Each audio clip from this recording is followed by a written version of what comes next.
के हो बलियो छु भनेर फटाफट उकालो हिँड्ने तपाईको गम्भीरता चाहिँ कता हरायो? यस्तो लापरवाहीले त ज्यान पनि जान सक्छ गम्भीरजी। डाक्टर साहब, लेख लाग्छ भन्ने त सुनेको थिएँ, तर नबुझिकन हिँडिएछ। मैले त भनेकै थिएँ नि, राम्रोसँग बुझेर पुरै तयारी पछि मात्रै जानुपर्छ। तर मेरो सल्लाहलाई बाल दिएको भए भो। डाक्टर साहब, लेक लाग्नबाट बस्ने उपाय एकपटक हामीलाई पनि बताइदिनुस् न। टाकुराको बेस क्याम्पसम्म जाने सपना मेरो पनि छ। 3000 मिटर पुगेपछि बिस्तारै उकालो चढ्नु, रक्सी र चुरोट टाढा राख्नु, पानी धेरै पिउनु, एनर्जी बार, छुर्पी, झोलिलो पदार्थ उपयोगी हुन्छन्। तर एक्लै कहिले यात्रा नगर्नु। यात्रा गर्दा साथीसँग, किनकि यात्रा सुरक्षित हुन्छ।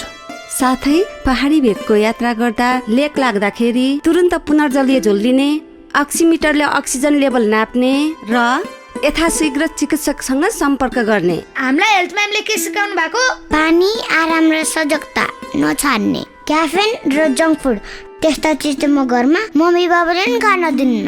सन्जु, तिमीले मेरो स्वास्थ्यको लागि यत्रो पीर चिन्तासँगै साथ दियो। आजबाट फेरि मैले तिमीसँगै हिमाल चढ्ने सपना देख्न थालेको छु। तर अर्को पटक हाम्रो टिमलाई लिड गर्न व्यावसायिक गाइड नै लानुपर्छ है, नत्र यस्तै दुःख पाइन्छ। हामीहरूले एक अर्काको साथ र सुरक्षाको ख्याल राख्यो भने मात्रै हिमाली सुन्दरताको आनन्द लिन सकिन्छ। विपद बारे चासो राखौं, चनाखो बनाऊ। राष्ट्रिय विपद जोखिम न्यूनीकरण तथा व्यवस्थापन प्राधिकरण।